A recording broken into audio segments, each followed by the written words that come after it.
भोले के सच्चे भक्त की परीक्षा। रात का तीसरा पहर था।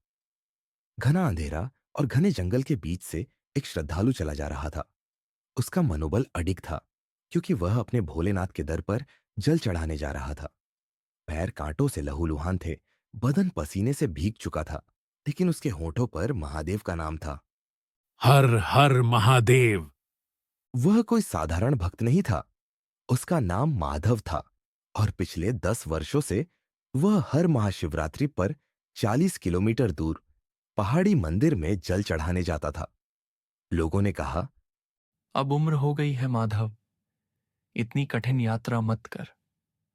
लेकिन वह मुस्कुराया और बोला, जब तक सांस है तब तक महादेव का नाम है।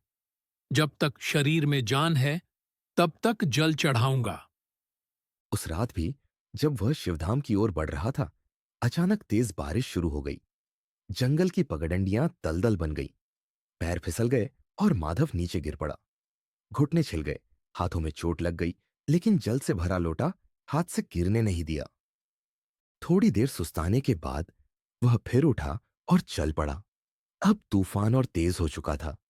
बिजली चमक रही थी, हवाएं डरावनी आवाजें निकाल रही थी, लेकिन माधव अडिग था। रास्ते में एक नदी पड़ती थी। वह हमेशा पुल से पार करता था, लेकिन इस बार पुल टूटा हुआ था। पानी का बहाव इतना तेज था कि एक पल भी ठहरना मुश्किल था। लेकिन माधव रुका नहीं। उसने जल को सिर पर रखा और धीरे धीरे नदी में उतर गया। महादेव, मेरी लाज रखना। उसने आंखें बंद करके प्रार्थना की और आगे बढ़ा। पानी कमर तक आ गया। बहाव तेज था, लेकिन तभी उसे ऐसा लगा जैसे किसी अदृश्य हाथ ने उसे सहारा दिया हो।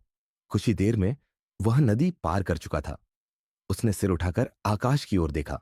वहां बिजली चमक रही थी, और उसे लगा कि किसी ने मुस्कुराकर उसे आशीर्वाद दिया है। आखिरकार घंटों की यात्रा के बाद माधव पहाड़ की चोटी पर बने शिव मंदिर पहुंच गया। मंदिर में एक अजीब सी शांति थी। चारों ओर घना कोहरा था। उसके कदम लड़खड़ा रहे थे, लेकिन जैसे ही उसने शिवलिंग के पास पहुंचकर जल अर्पित किया, एक दिव्य प्रकाश फैल गया। माधव ने आंखें खोली और देखा, शिवलिंग से जलधारा बह रही थी। उसकी आंखों से आंसू झरने लगे। उसे लगा जैसे स्वयं महादेव ने जल स्वीकार कर लिया हो। वह निःशब्द होकर मंदिर की सीढ़ियों पर बैठ गया। वर्षों की साधना, वर्षों की भक्ति आज पूर्ण हो गई थी। तभी एक मंद स्वर गूंजा। भक्त और भगवान का रिश्ता अटूट होता है। जो सच्चे मन से पुकारता है, मैं उसकी हर परीक्षा में साथ होता हूं। माधव ने हाथ जोड़कर प्रणाम किया और मुस्कुराया।